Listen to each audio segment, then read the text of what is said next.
querida, vamos abrir a Bíblia. 2 Samuel, capítulo 15. 2 Samuel 15 e 2 Samuel 17. Lembrando que semana passada a gente leu 2 Samuel 18, versículo 32 e o 33, quando Davi recebe a notícia que Absalão, seu filho, havia morrido. E aí ele chora, e aí ele fala: meu filho Absalão, meu filho Absalão, quem me dera que eu morrera por ti, Absalão, meu filho. Aí o texto de 2 Samuel 15, veja se a pessoa que está do seu lado está sem. Se ela estiver sem, ofereça a sua Bíblia a ela, para a gente ler esse texto juntos. Depois disso, Absalão adquiriu para si um carro e cavalos e uma escolta de 50 homens. E Absalão se levantava cedo e parava à entrada da porta, e sempre que alguém tinha uma causa para o rei julgar, Absalão chamava e lhe dizia: de que cidade tu és? Ele respondia: teu servo é de tal tribo de Israel. Absalão lhe dizia: olha, a tua causa é boa e é reta, mas não há quem te ouça da parte do rei. E Absalão dizia mais: quem me dera ser constituído juiz na terra, qualquer um que tivesse uma causa ou questão e a trouxesse a mim, eu lhe faria justiça. Também quando alguém se chegava a ele para lhe prestar reverência, ele estendia a mão e pegava nele e o beijava.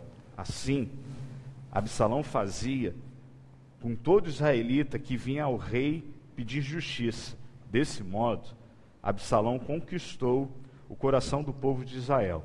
Pulem, por favor, para o capítulo 17. Aitofel, é esse nome mesmo, Aitofel, disse também a Absalão: deixa-me escolher 12.000 homens, então irei e perseguirei Davi esta noite. Eu o atacarei enquanto está cansado e sem forças, e o aterrorizarei. Então todos os que estiverem com ele fugirão, e ferirei somente o rei. Semana passada, lendo o texto de 2 Samuel 18, 32 e 33, a gente fez uma releitura sobre o drama vivido por Davi e por seu filho Absalão.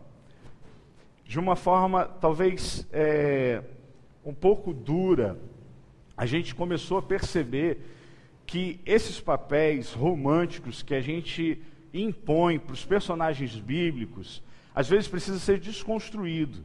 Essa ideia de que a gente olha para determinado herói do Antigo ou do Novo Testamento e acha que tais homens ou tais mulheres são, digamos assim, santos, perfeitos. Isso a gente começou a pensar e a refletir que não é assim. Que Noé era um homem justo, mas um determinado dia se embebedou. De que Moisés era um homem que Deus escolheu para liderar o povo de Israel, mas que num determinado dia matou alguém. De que Pedro era o cara que seguia Jesus, estava ali com Jesus, era um cara um pouco medroso, embora alguém ache que Pedro era o cara, tudo bem, mas Pedro era um pouco medroso. Paulo era o sujeito que Deus levantou para levar a mensagem do Evangelho para os gentios, mas o mesmo Paulo escreve em Romanos o seguinte: olha, o bem que eu quero fazer, esse eu não faço, mas o mal que eu não quero, esse sim eu faço. Então a gente começou a trabalhar na semana passada essa desconstrução e a percepção e a visualização de que tais heróis bíblicos continuam sendo heróis bíblicos, mas a gente humanizou, no sentido de olhar para o texto bíblico e perceber no rei Davi, o homem segundo o coração de Deus, o homem que escreveu vários salmos, o homem que escreveu várias músicas, o homem que tocava a harpa como ninguém, que ele, na sua família, ele enfrentou um problema sério e um problema de omissão. Olhar para esses capítulos aqui, 2 Samuel capítulo 13, 2 Samuel capítulo 14, 2 Samuel 15, 16, 17 e 18, talvez sejam os relatos mais tristes e mais incômodos da vida de Davi com relação à sua família, com relação à sua casa. Porque lá fora, enfrentando os filisteus, enfrentando a turma toda dos amonitas e por aí vai, todos os demais exércitos que se levantavam contra ele, Davi era o cara. Davi tinha a possibilidade, a capacidade de ganhar, de enfrentar gigantes, de derrubar Golias, de matar urso, de matar leão, mas não teve a capacidade de talvez cuidar da sua casa. E aí por isso ocorre esse desajuste, ou talvez essa deficiência na sua casa, em que o seu filho, Absalão, aquele sobre o qual ele coloca o nome de pai da paz, na expectativa de que Absalão, ou sobre Absalão, repousasse o sucessor do seu trono.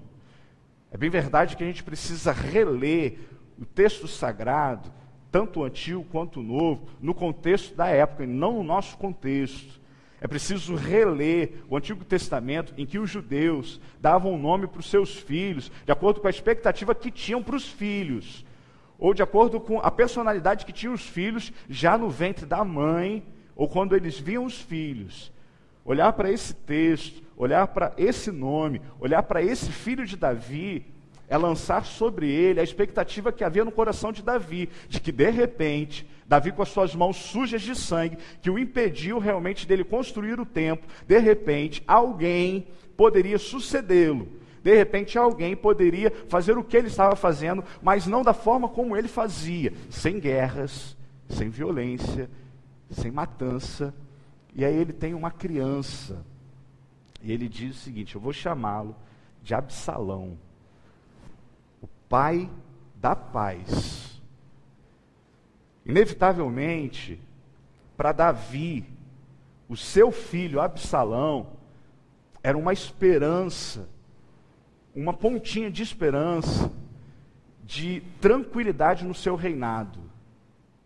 Quando Davi põe o nome de Absalão em Absalão, há no coração de Davi talvez a projeção de que tudo que ele construiu, da forma como ele construiu no seu reinado, acabasse em Absalão. Não tivesse mais guerras com os filisteus, não tivesse mais guerras com os amonitas, não tivesse mais guerra com ninguém, porque agora quem reina, quem está no meu lugar, é justamente o pai da paz. Só que, por incrível que pareça, a ironia do destino, ou talvez soberania de Deus, o pai da paz se transforma naquele que tenta puxar o tapete do seu pai. Como é que isso se dá? Como é que isso acontece? Olhar para esse texto, parece-me que a gente está vendo alguma novela mexicana que passa no SBT, com a imagem que não é tão HD, que o som não é 5:1, som áudio, aquela coisa antiga. Mas olhar para esse texto, parece que a gente relembra Maria do Bairro, parece que a gente relembra Rosa Selvagem, parece que a gente relembra Irmãos Coragem, o pessoal da antiga, Janete Claire, porque esse texto aqui é um drama sério, seríssimo. Porque o sujeito que Abraão esperava, ansiava que fosse trazer tranquilidade no seu reinado, é aquele que traz mais confusão. Como que se dá isso? Aí Vinícius de Moraes tem um soneto chamado Soneto da Separação, que ele escreveu o seguinte: de repente, do riso fez-se pranto, silencioso e branco como a bruma, e das bocas unidas fez-se a espuma, e das mãos espalmadas fez-se o espanto.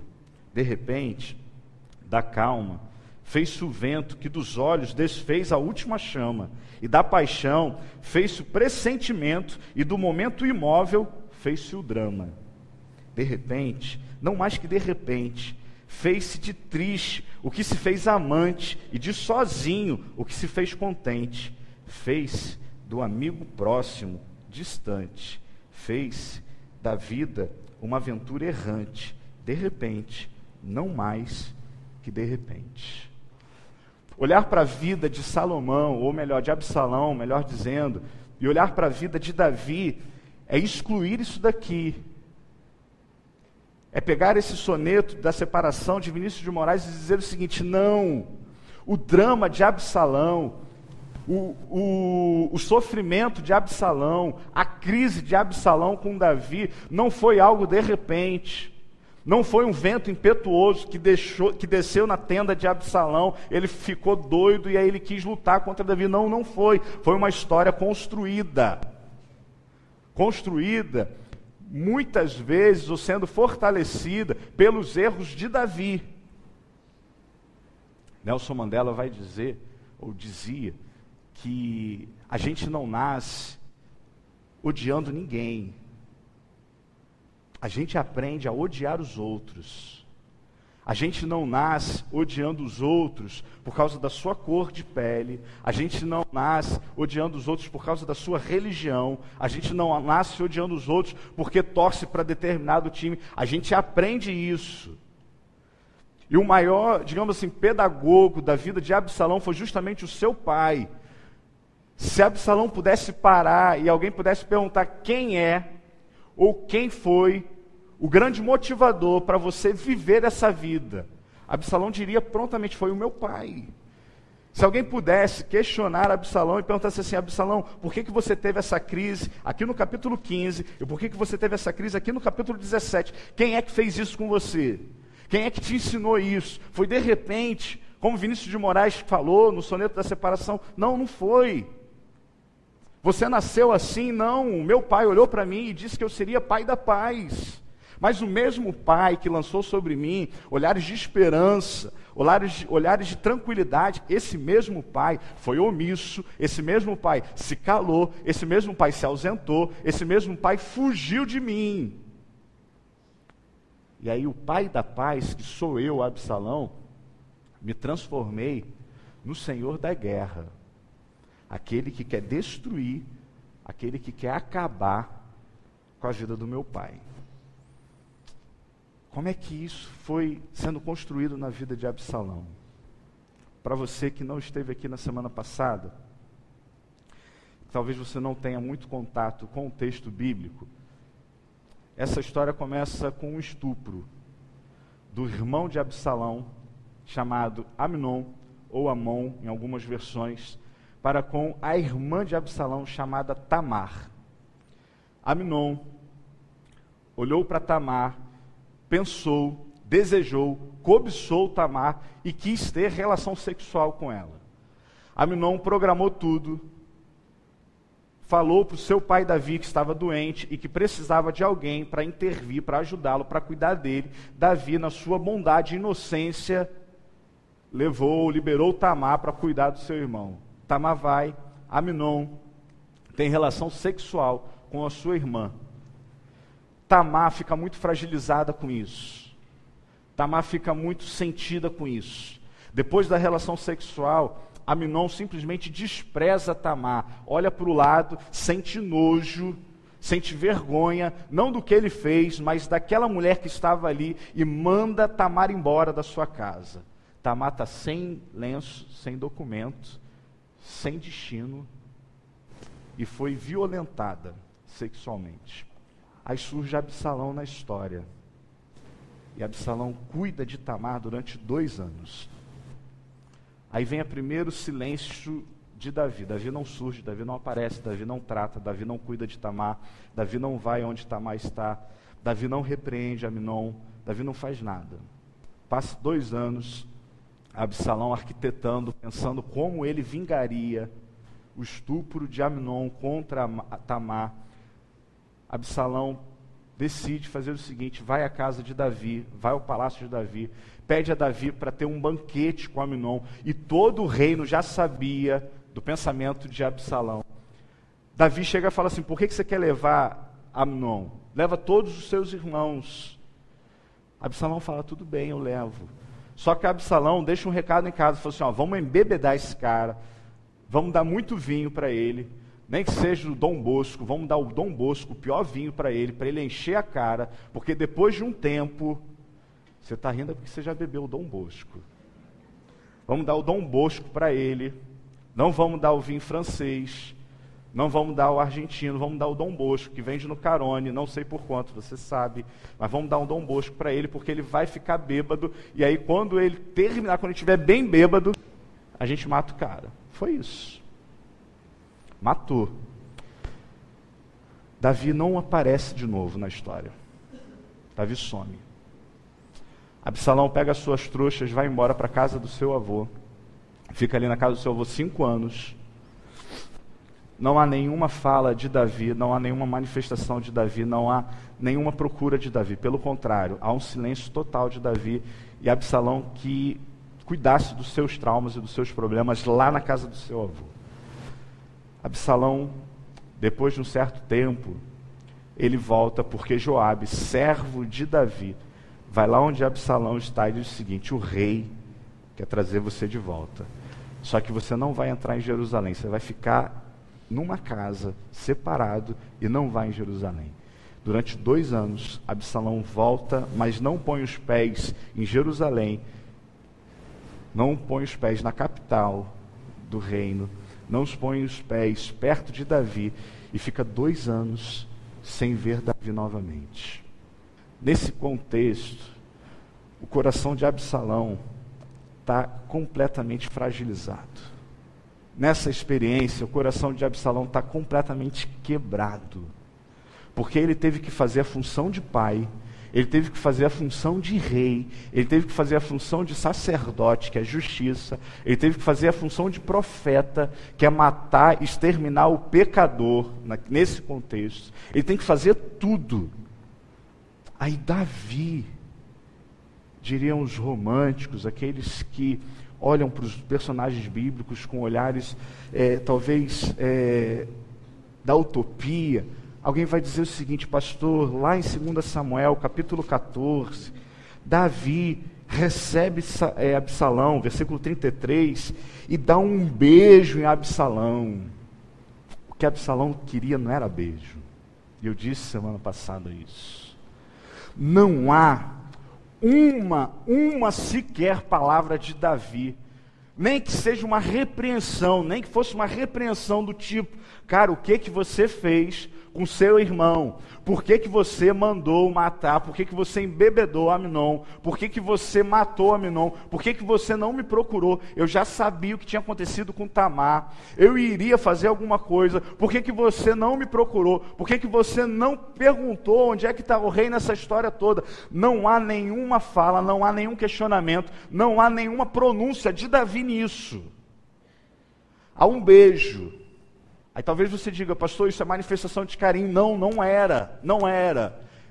Era manifestação de omissão, era o tipo de coisa que Davi não queria tratar, como muitas vezes eu e você, a gente não tem coragem de tratar, é o que eu trabalhei na semana passada. Muitas vezes eu e você, a gente tem a tendência de deixar o mar da vida levar os problemas, a gente tem a tendência de vamos fugir, como diz Gilberto Gil, mas muitas vezes a gente não tem a tendência de tratar o foco do problema, a gente não quer encarar, como Davi. Muitas vezes, diante dos problemas da vida, eu e você, a gente beija os problemas porque a gente não quer tratar. A gente não quer perguntar para o outro por que ele está nos tratando assim. A gente não quer enfrentar o filho, por que o filho está nos desobedecendo. A gente não quer sentar com o nosso cônjuge e perguntar por que ele está distante. A gente prefere levar a vida, ou deixar a vida nos levar. Aí o capítulo 15 é justamente a consequência do beijo de Davi. Para você que olha o texto e acha que o beijo de Davi talvez tenha sido uma reconciliação de Davi com Absalão, não foi. Porque no capítulo 15, depois de receber o beijo de Davi, Absalão, o texto diz isso, 2 Samuel capítulo 15, acompanha o texto comigo. Depois disso o quê? Depois do beijo que o rei deu a Absalão, Absalão adquiriu para si um carro e cavalos e uma escolta de 50 homens. É esse o contexto.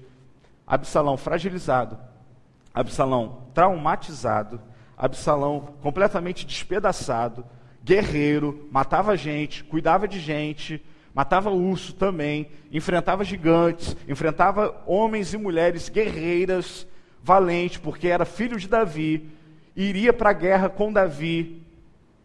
O cara está fragilizado, está traumatizado. É engraçado que trauma psicológico, trauma emocional, é muito diferente de trauma físico. A turma que ontem correu aí, ou tentou correr, na corrida das luzes, essa galera que corre, se sentiu estiramento, vai ficar parado aí, dependendo da idade, vai ficar parado aí uns 15, 30 dias, 1 mês, 2 meses, 3 meses, e depois volta a correr. Trauma físico é simples de se tratar. Quem está com problema no joelho, está com o joelho despedaçado, vai no médico, faz cirurgia e trata tranquilamente, sem problema algum. Às vezes fica 1 ano sem correr, sem jogar bola, mas depois resolve. O problema é quando o machucado é emocional. O problema é quando o trauma não é na pele, é no coração. O problema é quando o trauma não é visível, está invisível, está no inconsciente, está no subconsciente. O problema de Absalão não era o seu problema físico, não era um beijinho que iria curá-lo. O problema de Absalão era muito mais profundo. O impacto do silêncio de Davi na sua vida mexeu na sua alma, mexeu no seu ego, mexeu justamente no seu inconsciente e desestruturou. Tanto que ficou maluco. O pai da paz virou o pai da guerra e o senhor da guerra. Há um livro, e aí eu queria ler algumas coisas desse livro que eu achei interessantíssimo, de Daniel Goleman, Inteligência Emocional, que ele vai falar que qualquer fato traumatizante pode gravar lembranças na memória, abrindo feridas emocionais que poderão ficar marcadas para sempre no nosso cérebro. Aí Goleman vai relatar umas pesquisas que foram feitas com sobreviventes do Holocausto. Aí ele diz, só para a gente ter uma ideia, quase 50 anos depois desses sobreviventes terem passado fome, de terem assistido ao massacre de seus entes queridos e o terror constante nos campos de morte nazistas, as lembranças ainda os perseguiam. 1/3 desses homens que foram pesquisados, 1/3 dizia sentir um medo generalizado. Quase 3/4 desses homens disseram que ainda ficavam ansiosos com coisas que lembravam a perseguição nazista, como a visão de um uniforme, uma batida na porta, cães latindo ou uma fumaça subindo de uma chaminé. Cerca de 60% disseram que pensavam no Holocausto quase diariamente, mesmo meio século depois. Até 8 em 10 homens ainda sofriam de pesadelos recorrentes. E havia uma frase entre eles que eles diziam o seguinte: quem participou de um campo de concentração e não tem pesadelo é anormal. Porque quem viveu um campo de concentração, toda noite tem pesadelo. Traumas profundos, traumas na psique, traumas na alma. E isso, corrida, futebol, anabolizante, isso não trata. Sabe, aí Goleman ainda vai fazer uma pesquisa, ainda vai trazer alguns indicadores e um depoimento de um sobrevivente do Vietnã. E aí eu leio o depoimento desse sobrevivente. As imagens voltam como uma inundação em vívidos detalhes, provocadas pelas coisas mais corriqueiras, como uma porta batendo, a visão de um oriental ou o cheiro de costeleta de porco frita. De madrugada, veio uma tempestade de trovões na minha casa. Acordei no mesmo instante, gelado de medo. Estou de volta no Vietnã, pensou ele. No meio da estação das monções e em meu posto de sentinela. Tenho certeza de que serei atingido na próxima rajada e que eu vou morrer. As mãos estão geladas, mas suo pelo corpo inteiro. Sinto um cheiro de enxofre. De repente, vejo o que restou de meu companheiro Troy, numa bandeja de bambu, mandada para o nosso acampamento pelos Vietcongs. O relâmpago e o trovão que se seguem me abalam de tal modo que eu caio no chão. Traumas psíquicos que eu e você, a gente carrega a vida inteira como Absalão. Traumas psíquicos oriundos de problemas familiares, de problemas financeiros, de problemas de relacionamento, de problemas eclesiásticos, traumas que, se fosse no físico, já estariam já curados, cicatrizados, e a gente viveria a vida tranquilamente. Mas quantas pessoas entram aqui domingo após domingo e o seu coração estão completamente dilacerados, quebrados, marcados, e ainda não foram tratados pelo Senhor como Absalão. Sabe, olhar para a vida de Absalão é relembrar uma outra frase de Sartre. Eu citei Sartre na semana passada, no que ele disse que o inferno são os outros. Mas Sartre, no existencialismo, ele vai dizer o seguinte: não importa o que fizeram com você, mas sim o que você fez com aquilo que fizeram com você. Não importa o que fizeram com você, mas o que você fez com aquilo que fizeram com você. Há pessoas que diante das pancadas da vida, e a vida não é uma beleza não. A vida não é esse mar de rosas tranquilo que a gente pensa que é. A gente que diante dos Davis, sejam eles pais ou talvez tios, avós, a gente que formula a sua vida numa história de inveja, numa história de rancor, numa história de mágoa, numa história de lamúria, numa história de profundo rancor e ódio, porque senão pensar em vingança. Há pessoas que vivem uma vida esperando que aquele outro que fez mal, que aquele outro sofra tudo que você sofreu. Gente crente, gente que participa de ceia, gente que canta uma nova criatura eu sou, gente que canta sobre os sonhos de Deus, gente que canta que o Espírito de Deus está aqui, mas gente movida por rancor, gente movida por ódio, gente movida por mágoa. Olhar para esse drama de Absalão é olhar, muitas vezes, para a nossa história de vida. Daquele chefe que nos machucou e até hoje a gente não conseguiu perdoar. Daquele irmão que trapaceou a gente, até hoje a gente não conseguiu liberar perdão na vida dele. Olhar para a vida de Absalão é o mesmo que perceber aquele sujeito que vive cheio de rancor, daquela sujeita que nunca abriu um sorriso. Porque sempre esperou que o outro fizesse alguma coisa, como Absalão. Por isso, ler esse texto, reler esse texto, reconstruir esse texto, é necessário porque há muita gente, e me perdoem isso, falo isso não com alegria, mas com tristeza, mas há muita gente em nossas igrejas, nas nossas comunidades eclesiásticas, que precisam ser tratadas, não na área física, mas na área psíquica, mas na área emocional. E principalmente na questão de perdão. Há muita gente vivendo como Absalão. Há muita gente que não conseguiu responder satisfatoriamente às demandas da vida.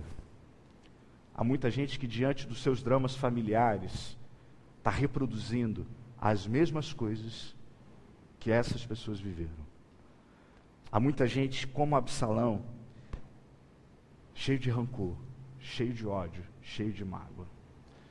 Sabe, eu queria pensar com você sobre as possibilidades de Absalão.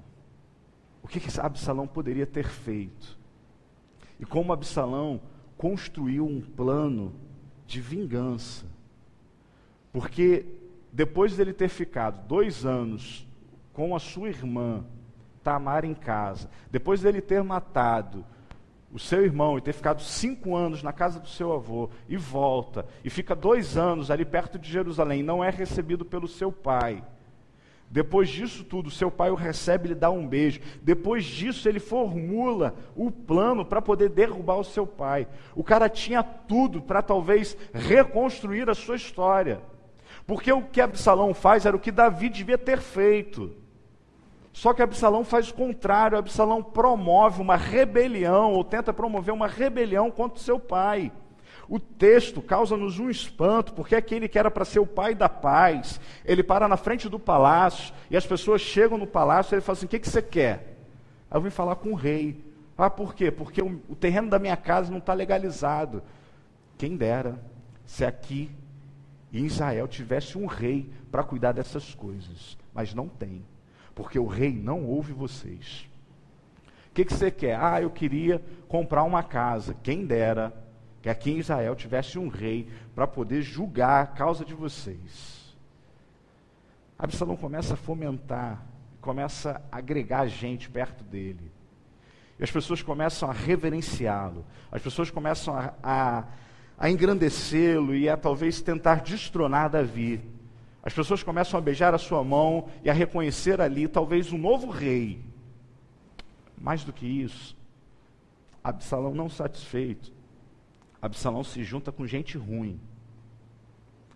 além de estar amargurado, além de estar entristecido, além de estar machucado com a vida, Absalão se junta com gente ruim.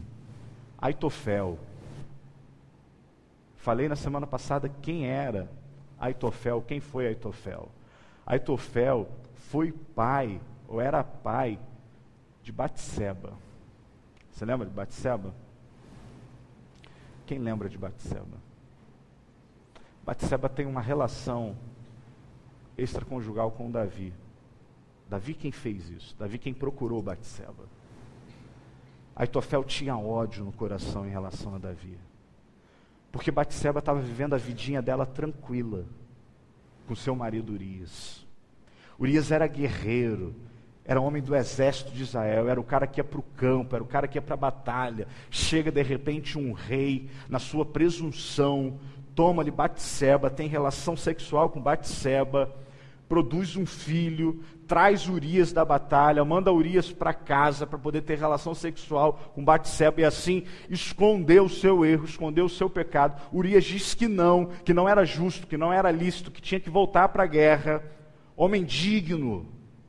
Imagina Aitofel sabendo dessa história toda, mais um, cheio de rancor, cheio de ódio no coração. Daí vem os conselhos de Aitofel. Faz o seguinte, Absalão, o que o seu pai fez com a minha filha, às escondidas, o que o seu pai fez com a minha família às escondidas, faz você para que todo o reino veja. Pega todas as concubinas, pega todas as mulheres de Davi e vai ter relação sexual com elas lá em cima, lá no terraço, para todo Israel ver. E vai para Absalão e faz isso. Pega todas as concubinas de Davi, todas as mulheres de Davi e tem relação sexual com elas. Movido por ódio, movido por rancor, movido por vingança, movido por todos os sentimentos ruins. Não satisfeito ainda, Aitofel diz o seguinte lá no capítulo 17 que a gente leu. Absalão, quem me dera você permitir que eu escolha, ou que eu escolhesse 12.000 homens para matar o homem, para matar o rei. O que Absalão faz? Vai, filho. Vai embora. Toma aqui os 12.000 homens, vamos atrás de Davi, vamos atrás desse homem para justamente acabar com a nossa vingança, acabar com o nosso ódio, acabar com o nosso rancor, acabar com a nossa cólera, acabar com a nossa raiva. Eu disse semana passada que faltou a Davi ação. Porque Davi, nessa construção histórica, familiar, Davi foi muito omisso. Davi não procura Tamar para saber como é que ela tinha ficado depois do estupro. Davi não procura Amnon para saber por que ele tinha feito aquilo com Tamar. Davi não procura Absalão para tentar saber por que Absalão estava tentando matar o seu irmão. Davi não faz nada. Eu não posso dizer que faltou atitude a Absalão. Atitude teve.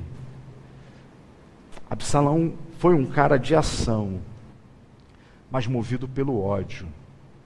O que talvez tenha faltado a Absalão, o que talvez tenha faltado na história de vida de Absalão, uma coisa só: perdão. Isso que faltou. A possibilidade dele sentar com Amon ou Amnon e falar o seguinte: cara, por que você fez isso com Tamar? A nossa irmã é frágil. O nome da nossa irmã é fragilidade. O nome de Tamar significa uma plantinha frágil. Por que você violentou sexualmente a nossa irmã? Faltou, talvez, Absalão questionar o rei, e talvez nessa fala, nesse diálogo, pudesse haver reconciliação. Faltou Absalão de virar para Davi e falar assim: pai, onde é que você estava quando Amnon estuprou a sua filha Tamar, minha irmã? E o que o senhor vai fazer? Porque eu não sou rei, você é o rei. Faltou a Absalão uma fala repreendendo Aitofel. Aitofel, você está me pedindo 12.000 homens para pegar o homem. Esse homem que você está se referindo é o meu pai. ainda que ele tenha feito coisas horríveis contra mim, ainda que ele tenha sido omisso, ainda que ele tenha se ausentado da minha história de vida, é o meu pai, merece perdão, precisa de restauração. Sabe, às vezes, a gente vive a nossa vida sem isso. E aí, brincando, hoje pela manhã, brincando mais sério, falei que nós crentes, nós não mentimos, mas nós cantamos. Aí a gente cantava uma cantiga antiga que dizia assim: eu preciso, você, nós, até o fim, sem tremer. Mas quando o outro pisa no nosso calo, a gente não perdoa. A gente vive como Absalão. A gente entra por essa porta aqui, ou se você casou numa outra igreja, e diz que até a morte nos separe, mas na primeira crise, pastor, vou embora para a casa do meu pai e da minha mãe porque eu não aguento mais. Porque falta-nos perdão. Falta-nos a capacidade de sentar e conversar, como faltou para Absalão. A gente, diante das crises de pais reclamando dos filhos, orientando os filhos, alguns filhos, se pudessem, fariam o mesmo que Absalão. Se eu pudesse, eu mataria o meu pai e a minha mãe. Gente que necessariamente precisa de perdão e de restauração espiritual. Há um livro do Gabriel Garcia Marques, chamado O Amor nos Tempos do Cólera. Ele gira em torno de um casamento que foi desfeito por causa de uma coisa só. Você não imagina, por causa de um sabonete que a mulher deixou de colocar na saboneteira. Pastor, isso é exagero. Não é? Há pessoas que carregam mágoas, traumas, violências emocionais muito fortes e que não querem ser tratadas. Sabe, a proposta para você nessa noite, a reflexão para você nessa noite, é que você olhe a vida de Absalão e diga o seguinte: eu não quero isso para mim. Sabe por quê? Absalão não perdoou o seu pai. Absalão não perdoou o seu irmão. Absalão matou o seu irmão. Absalão tentou matar o seu pai. Mas quem morreu de uma maneira deprimente e sofredora e sem ser tratado foi Absalão, não foi Davi. Davi parece-me que é tratado por Deus com o tempo. Absalão não deixou Deus fazer isso, porque havia no coração de Absalão o seguinte desejo: vingança, ódio, morte. Eu espero em nome de Jesus, meu irmão, minha irmã, que você não reproduza isso na sua história de vida. Eu espero em nome de Jesus que a vida da sua família, o seu relacionamento conjugal, o relacionamento entre você e seus filhos, seja um relacionamento de perdão, seja um relacionamento de restauração.